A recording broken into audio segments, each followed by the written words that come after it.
Good afternoon, everyone. Thank you so much for tuning into my virtual learning presentation today. My name is Miss Julia, and I am a social worker with the Boys and Girls Club of Greater St. Louis. So today I'm going to be talking about some different ways to do self-care during stressful times such as what we're going through right now. And then we're going to be talking about a resource that you can use, your parents can use, and you guys can also share with some other family and friends to make sure that everybody is being supported during this time. So the first thing that we're going to do today is something called a guided meditation. So for those of you who have never done a guided meditation, it's just a moment to kind of sit down, decompress, focus your breathing, and just kind of check in with your body and how you're feeling. So we're going to do one of those. Those can be really quick. It can be like a couple minutes, or you can do a longer one. You can also do guided ones where there's like a video recording or a voice recording that will guide you through it. So today that's going to be me.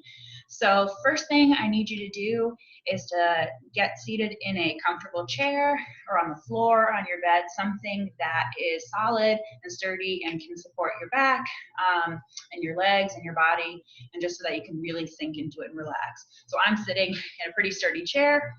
So as you sit, just sit down in it, adjust around a little bit. It's got a back to it, kind of lean into it, and just make sure that you're comfortable. I can wiggle around a little bit to make sure that you're totally on it. So, okay, so once you've got yourself in a comfortable position, the next thing you're gonna do is close your eyes. So now if you're not comfortable with closing your eyes, that's perfectly fine to leave them open. I would just suggest focusing on something in the room, like a picture or maybe a piece of furniture or something, just so that your eyes are not wandering and you're able to really focus on the words and your breathing and just checking in with yourself. All right, so either your eyes are closed or you've kind of focused in on something, and we should be good to go. So the first thing that you want to really do once you're situated is to check in with your breathing. So you want to see as you're breathing, if you're breathing in quickly or if you're breathing in and out slowly.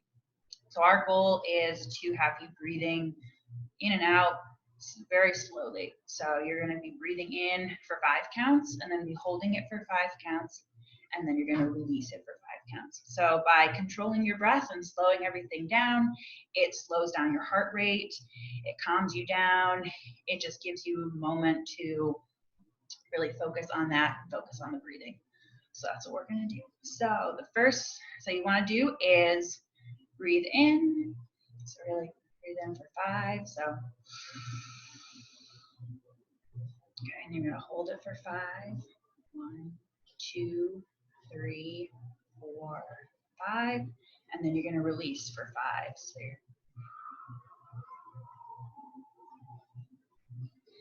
okay, so how did that feel? Did it feel kind of weird? Did it feel like 5 seconds may have been a little too long to do that? And that's perfectly fine. So if 5 seconds just seems to be a little bit too long for you to either breathe in, hold it, or breathe out, you can adjust it a little bit. So maybe try 4 seconds or 3 seconds, do that. But we really just want to make sure that you're getting a full breath in and then holding it for a minute so that you can really just reflect on that and then releasing it. So we want to do that. Okay, so we're going to give it another try again. All right, so we're going to breathe in for 5. So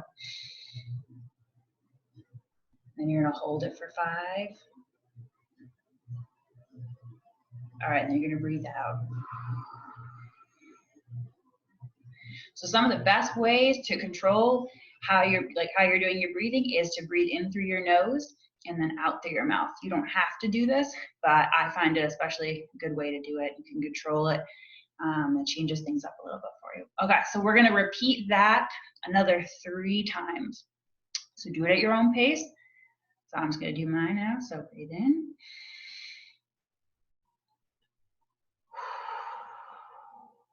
Okay, that's 1.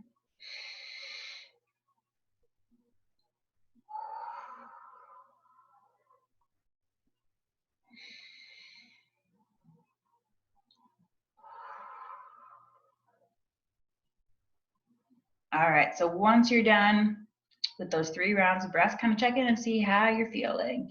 How does your heart rate feel compared to when you first started? If it's still going a little quickly or you still feel maybe like you need a couple more breaths, you can take that time and do that now. We're gonna keep going, but can catch up. So, all right. So as we're gonna keep this entire time, we're gonna keep doing those breaths because that's what's gonna keep you regulated. It's gonna keep you calm, and it kind of gives you a rhythm of how to go through. All right. So still with your eyes closed, your eyes focused on something else. So what we're gonna do is as we do our breathing, we're gonna kind of tune into the rest of the body and just see how everything is feeling. So the first thing you want to do is kind of check out, see how your face is feeling. If you have any tension up here, does your jaw feel kind of tight?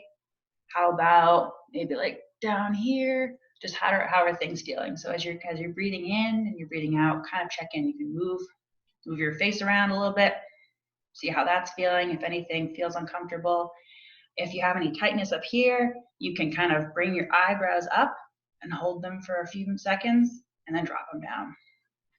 All right, so you can repeat that if you need to a couple times. Also, if you've got tension in here, you can do is you can take 2 fingers like this and you can push them right here. So it's gonna be right, if you went across from your eyebrows in here, you can rub in there, those are your temples. And so sometimes that's where you can hold tension. So while you're breathing, you can also rub that as well, if that would be helpful. Okay, so we've kind of checked in with our face and our jaw and see how that's doing. So the next big thing where a lot of people hold stress and tension is their shoulders. So you might just kind of move your shoulders around, see how they're feeling. You're feeling kind of tight. Is there any like noise when you're moving them around? I know I hear a couple of little pops and cracks in my own one. So as you're doing some breathing, you can do some shoulder rolls. Okay, so just kind of focusing on that and just kind of see how your body is feeling. So another one you can do is you can bring your shoulders up tight to your ears. So hold them just for a few seconds, I'd say 3 seconds, and then drop them down. All right, because that's bringing all the tension up and then you're releasing it really quickly. So you can do either of those. I like doing these especially, so I'm gonna do it again, and you drop it down again. All right, so that's kind of taking a test up here, your face, your head. Now we're down to your shoulders. Next thing, especially for those of you who are doing a lot of virtual learning and a lot of time on the computer, on video games, is your wrists. So kind of how are they feeling? Are they feeling stiff? Are they feeling kind of tight? Are they feeling okay? If they're feeling okay, that's great. If they're feeling kind of stiff or uncomfortable, that's okay too. So we're gonna do this as we're breathing. I'm gonna kind of just move them around a little bit. So kind of just give them a quick little stretch around and kind of move them.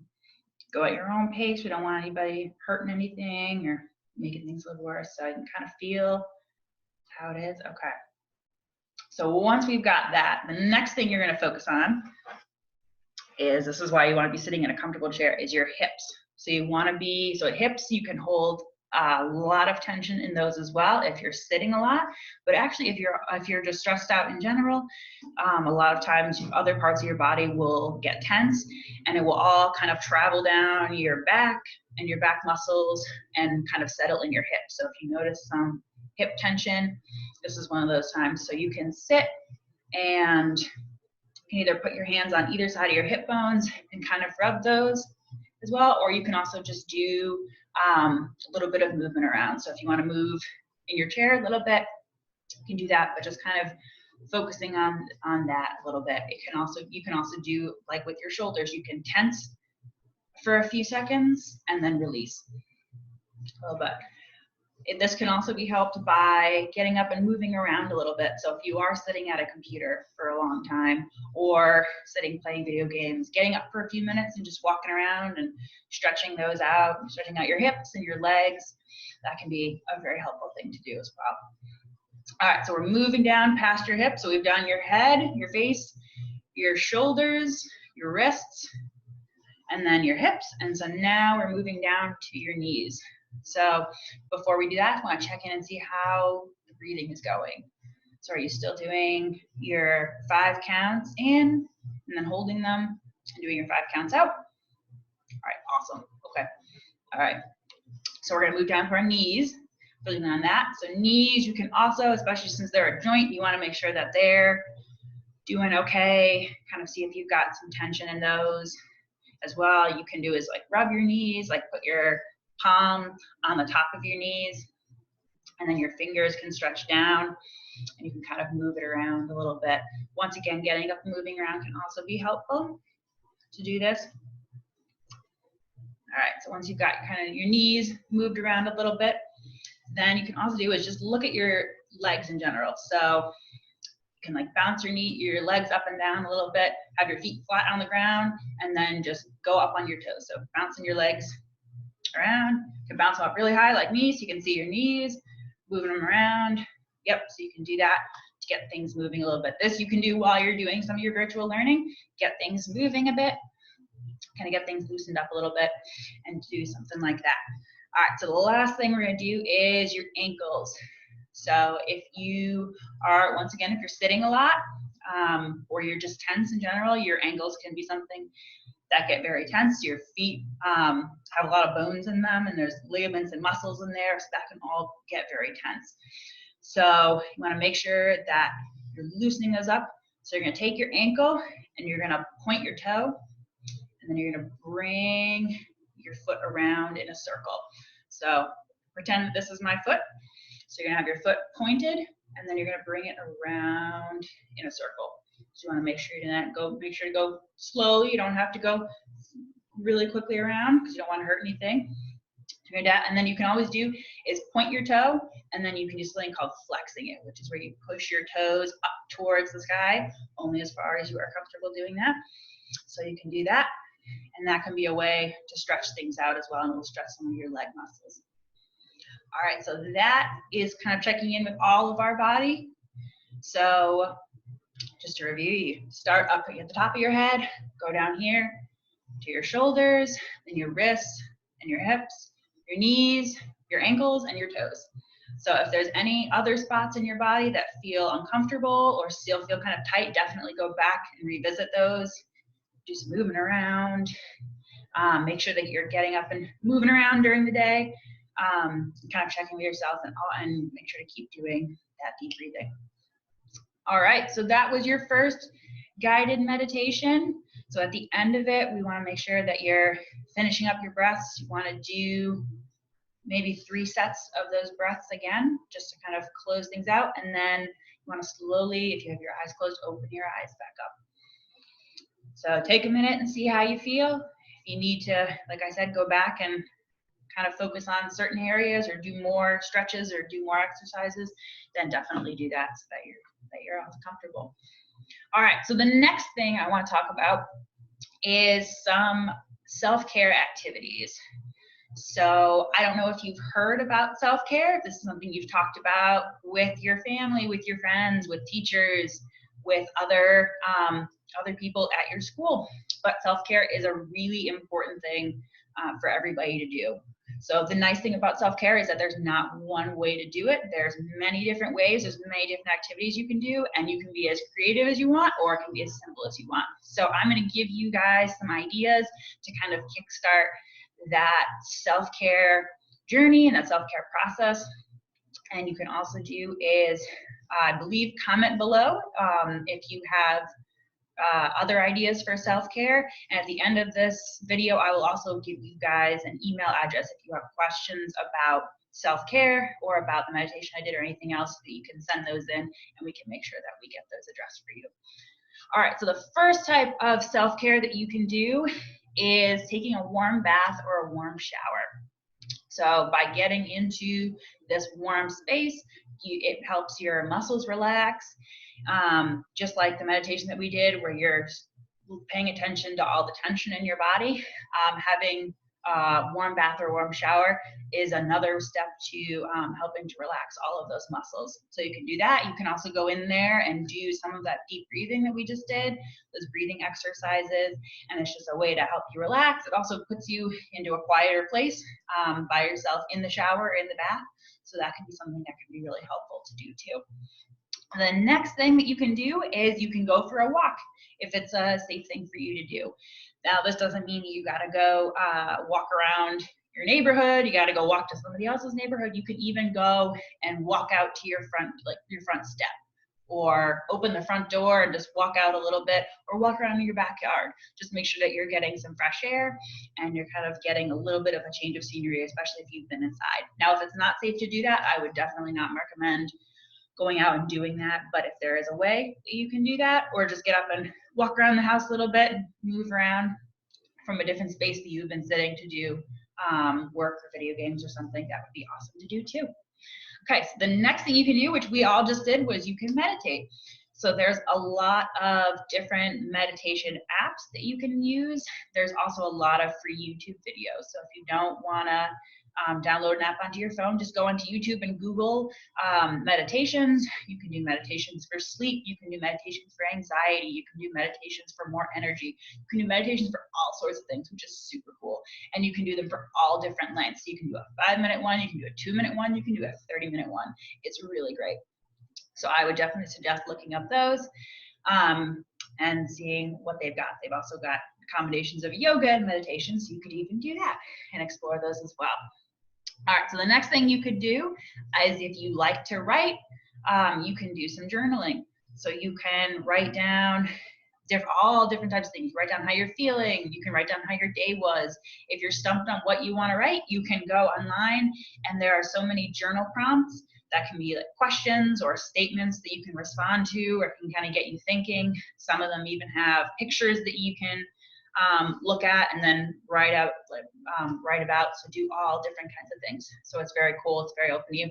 Once again, if this is not something that you want to do, don't feel like you have to do it at all. It's just a suggestion. All right, another one, which is a really important one, not only for your mental health, but also for your physical health, is to drink more water. So if you're somebody who is drinking maybe 1 or 2 cups of water a day, maybe think about drinking a few more of them. You can use this as an opportunity to do a mini breathing exercise or a mini meditation while you're drinking that water.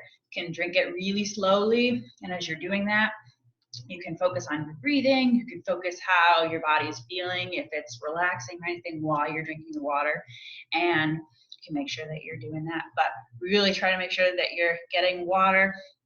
It gives you energy. It helps you be more focused and more alert. So it's all around a really good thing. All right, so the next one you can do is, which I hope a lot of you are doing because you're out of school and not having to get up early in the morning, hopefully, is to try and get enough sleep. So really try to focus on getting, if you can, those 7 to 8 hours, even more, given that you're still growing, but even making sure that you have a consistent bedtime and a consistent time that you wake up every morning, just so that you are making time in your day to get some good quality sleep. Also think about putting your phone or your electronics or something away maybe a few minutes before you go to bed, so that your brain has time to kind of shut down a little bit and kind of slow things down a little, and you're not just going from a screen to try to go to sleep. So think about that a little bit. All right, another thing that you can do is read a book.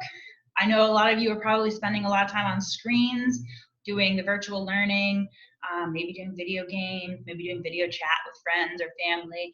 But if you like to read, this is a perfect time to do it. It uses, gets your creativity thinking, it gets your brain thinking in a different way.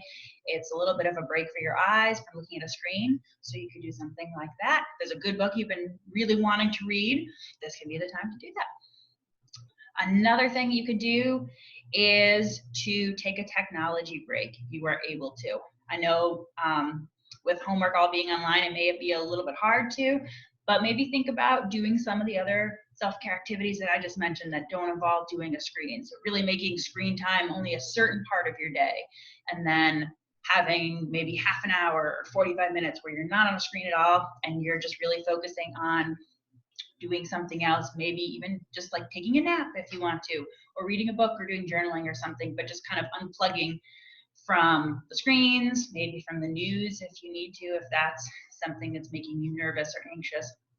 Maybe think about doing something like that. Also, a big thing with self-care activities and doing self-care, which you may not think of as a self-care activity, is asking for help.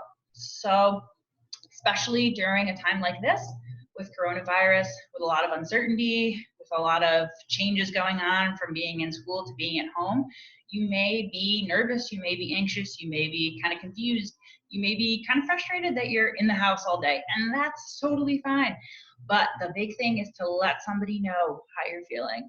So asking for that help, asking for that extra support, and that's going to be a big part of your self-care. So letting other people know how you're doing, being in touch with friends, saying, you know, I'm a little nervous, I'm a little anxious, and that's okay. That doesn't necessarily mean you want them to fix it, but it's a way to let other people know just how you're doing. So it's kind of a check-in, just like we checked in with ourselves during the meditation. It's your way of checking in with other people and saying, hey, I need this from you. So that can be a way to do self-care as well. Another thing you can do is listen to upbeat music. So get out those songs that you love, that get you moving and dancing around, or just that you really like to be able to move to, or something like that. Listen to those ones, things with upbeat, very lively music can kind of lift your spirits, make you feel a little bit happier. Also making a playlist of all of those songs, so that way when you feel yourself starting to feel overwhelmed or discouraged or just not in the greatest mindset, you can put on that playlist and be able to listen to all of that. And it's right there, it's easy for you, you don't even have to think about it, you just press go, and there it is. So maybe thinking about something like that. Another thing that you can do is to do some stretching. So like we did with the guided meditation, is you can stretch, you can put your arms up over your head and you can stretch out, or you can do some of the stretches like this to kind of get yourself moving, especially if you're sitting a lot doing homework, video games, or if you're just sitting in the house a lot, watching movies. Kind of like pause things and do some stretches, make sure that you keep your body moving and keep in touch with how different parts of your body are feeling. The final thing that I would say is a self-care activity is to create a routine for yourself. So introduce some consistency into your day. It can be as simple as I go to bed at this time, I wake up at this time, I eat breakfast, I eat lunch, I eat dinner, I go to bed. So you can do something like that just so you know how your day is going to proceed. But you can also do is make it a little bit more detailed. You can say from this time to this time, I'm going to do my homework. This time to this time, I'm going to do some video games, or I'm going to call this friend, or I'm going to take some time and just sit in my room and read. So having a routine like that helps you get through days where you may be in the house for the entire day, or you don't have the changes that you would be going from class to class, or seeing your friends, or seeing different teachers. So the routine can really help you if you need that kind of consistency, or you're nervous and you need to be able to know what's going to be happening every day. So I would suggest doing that. So like I said, those are the ideas that I have for self-care. There are hundreds of others. You can look online, you can talk to your friends, talk to your family, and you can also send us an email here if you would like some other ideas or have some questions about what something, if something is self-care, or if you've tried to practice self-care and maybe it hasn't quite worked out for you. If you have questions for us, like I said, at the end, I would give you an email address so that you can reach out to us. All right, so the final thing that I'm going to do is a little resource explanation for parents and for teens, and just kind of for anybody who might be needing it. So I'm going to do really quickly is do a screen share so that you guys can see what I'm doing. All right, so we are going to, I'm gonna go to the home screen. Okay, so this is gonna be a review of the 211 website, which is run through the United Way. So this is a site that you can go to, and based off of your location and the zip code that you type in, you can find resources that are specific to what you, your area and what you're looking for. So if you see up here at the top, this is the website that you want to be going to. For those of you who maybe can't see this, it says mo211.myresourcedirectory.com/index.php. So you can Google 211 and get through here as well. It might take a little bit more navigating. So if you can just type this in, I would suggest doing that.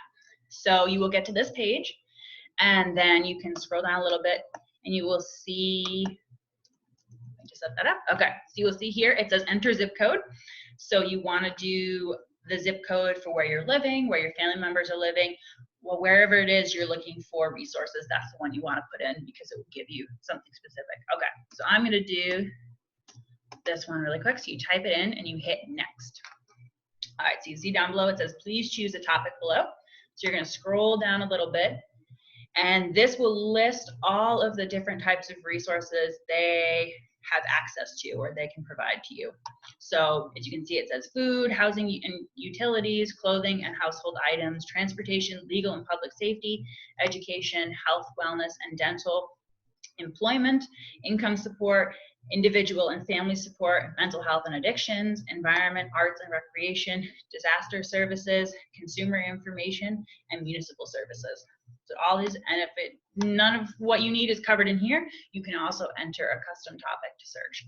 So I do want to make sure I mention that this website is available all the time. So even when there isn't something like coronavirus going on, you can always search on here. But I like to come here, especially because there are all these resources just right in this one place. Okay, so say you are looking for, so we've typed in the zip code. Say you are looking for resources relating to food. So you click on the food icon, and what it'll do is it'll kind of give you some more topic areas. So you can see all of these listed. So it breaks it down a little bit more for you so you can narrow down your search. So for this, we're gonna do food banks, clearinghouses, and collection programs. You can select whichever one you want. I'm just going to pick this one so that we can see it. And just bear in mind that especially with the coronavirus going on, there are a lot of people going on these websites and using the internet. So if it goes a little bit slow, it is still going. Just make sure that give it a little time and stick with it if you can. Okay, so we got this.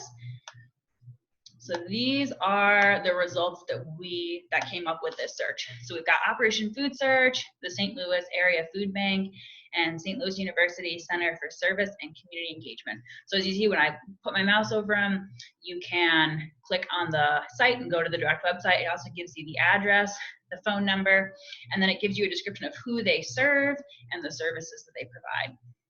So if you need to go a little bit more specific, you can click on here and add a zip code to specify a little bit more, and then you can add a range of how far you're willing to drive or go. I can actually click on that really quick. So we'll see. So yep, you can put in your zip code, and then you can put how far out you're willing the results to be. So especially think about transportation, bus rides, car, just what you have access to. And then if you make any updates, you would hit update my results. For me, it might not work because it didn't actually change anything, but we'll see. And then once you do that, if you've made any changes, it will make updated changes, and you'll see something new. Okay, so see, I didn't change anything, so it's still the same thing. All right, so yep, so we got the same ones. And then, like I said, you can do is click on the website for more information. You can call them, especially with everything going on with coronavirus and children being out of schools and just the new regulations. I would definitely suggest calling places ahead of time just to check in with them. They might have special events or special hours or new changes because of what's going on in our country. So I would definitely recommend doing that. If you are unsure if a resource is going to be helpful for you, I would still suggest reaching out to them and just checking in with them. If they are not a good fit for you, I would recommend actually asking them who they suggest that you call. A lot of these organizations work together, so they know a lot of the work that other partners do, so they can make a recommendation and hopefully help you do that. All right, so that is a demonstration of 211. If you do not want to use the 211 website, you don't feel as comfortable with it, you can call 211 and it would ask you to put in your zip code, and then you can do it over the phone. But if you want to be able to see it and scroll through in person, I would suggest using the website. If you're not finding what you're looking for, I would look in different categories just in case there's some overlap and see, but this is a really great place to start. So I'm gonna hop out of that. All right, so that is the end of my virtual presentation today. I want to thank you all so much for coming to hear me talk about self-care and meditation and do a little resource demo for you. So like I said, if you have any questions for us or things you want us to follow up on, you can do is email us, and it's at gotquestions@bgcstl.org. I'm going to spell it out for you really quick. So it's GOTQUESTIONS@bgcstl.org. So please send us any questions you have or any things you want us to follow up on so that we can make sure to be in touch with you. So once again, I'm Julia. I'm a social worker with the Boys and Girls Club of Greater St. Louis, and I want to thank you so much for coming to my presentation.